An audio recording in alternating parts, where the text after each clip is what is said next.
Also show that directors Frega, Fuentes, Hobson, Totten, Troyani, and Chairman Dillard are also present. Item 2 on the agenda is the approval of minutes from the meeting held on June 25th, 2014. Are there any questions or comments? If not, is there a motion or a second to approve by Director Melvin. Seconded by Director Ross. Secretary, please call roll. Director Colson? Yes.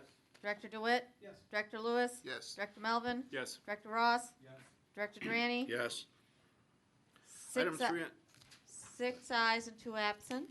Item 3 on the agenda is a presentation of the 2015 audit plan. Mike? Okay, thank you, Mr. Chairman, members of the committee, and members of the board. I'm here this morning to present the proposed 2015 audit plan, copies of which were provided in your board packet. For those new members, I'll provide a brief overview of the process we followed to create the audit plan, and then I'll discuss the update to the risk assessment, changes to our 5-year plan, and then cover the proposed plan for 2015. In 2011, there was a comprehensive system-wide risk assessment that was performed, and it covered all of the activities of all the service boards and the RTA. And based on that, we created a risk portfolio and identified what the various individuals decided were the top 20 risks. From there, we mapped those risks to individual audits that would be performed over a 5-year period. And that was deemed to be our 5-year audit plan, and that was approved by the board in February of 2012. Annually, we update this risk assessment, and we start with the activity of the prior year. We talk to all the service board audit activities, both the external and internal, and then we talk to senior officials to identify what changes are occurring, what activities are new, what activities are going away, what activities we're struggling with, and we use those to update our risk assessment and then identify which risks are changing and which ones need to move back because they're a lower risk, which ones need to increase. This year we started with our top 20 risks and then updated from the activities of last year. And if you remember last year we were talking a lot about, it was the second year of the Ventra implementation, so we had a lot of activities related to revenue recognition, and the revenue recognition audit is still going on as we go through. 2 of the 3 service boards have fully implemented the Ventra system, and we're working, making sure our numbers are correct, working with the external auditors on that as well. After updating the original audit plan, we identified some of the audits that originally had been planned for 2015 that the risk profile had changed. For example, real estate, as Director Totten had mentioned, real estate was one of the items that was originally on, but based on the work in that area, we had moved that to a lower risk profile, so we've moved that back because business continuity and cybersecurity have moved forward. So that's the process we go through each year for the large oversight audits. So based on those factors, we developed a 2015 audit plan of which we provided the copy. In addition to the 2 large oversight audits that we perform service-wide, we also have an increase in the number of grant closeout audits that we have to do, and those go through all of the service boards as well. So we have activity in the grant closeout at each of the service boards. For example, on the reduced fare, the chairman had mentioned reduced fare earlier. There's a grant involved in that, and we audit the numbers in that grant every year, which takes us through all of the operating service boards.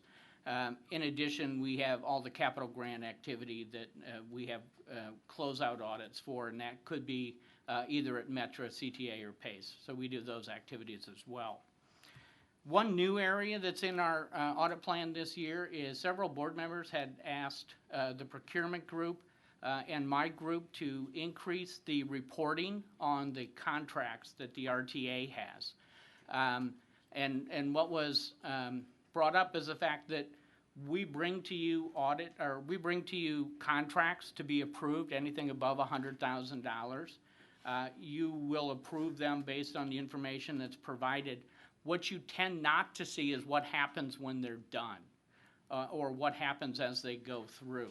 So if a contract is delayed for some reason, or we end up not getting what we wanted, or we don't hit the numbers from the DBE that we originally set, you would never see that on an individual contract by contract basis. So in an agreement with the procurement group, they're going to put information together that will come to you quarterly, and that will show the contracts. And for the open contracts, it'll show approximately how much of it is completed, and then how much of it, how much of the money has been spent, how much of the DBE has been met, and those various categories. So you'll be able to see the contracts as they move through the process. Then what I will do is I will audit on a sample basis all those open contracts on a quarterly basis. I'll take a sample and say, okay, they said that the contract was 50% complete.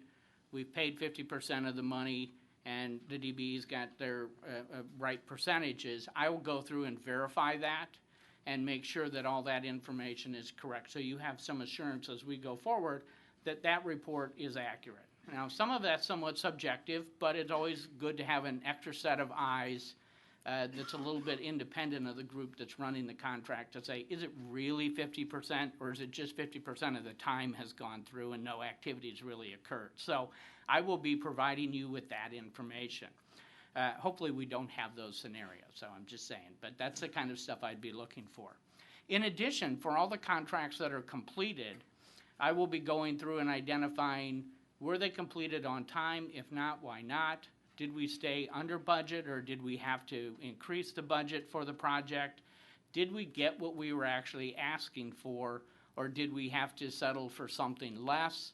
And did we hit all the target numbers that we were looking for? So in the case of if there are certain DBE or MBE requirements in there, did we hit those numbers? So that's what I'll be looking at, making sure that those things all tie up at the end.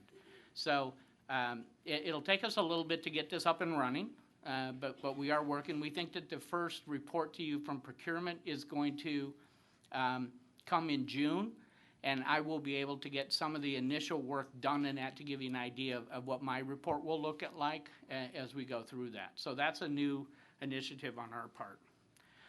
That concludes my remarks for the audit plan for 2015. I'll entertain any questions. Are there any questions or comments? Okay. Director Lewis? I think it's a very positive step. I'm glad to hear that we're taking that on, and so we'll be looking forward to those results and those outcomes. Yep. Any other questions or comments? Hearing none, I'll ask for a motion to adjourn by Director Lewis, seconded by Director Melvin. All those in favor say aye. Aye.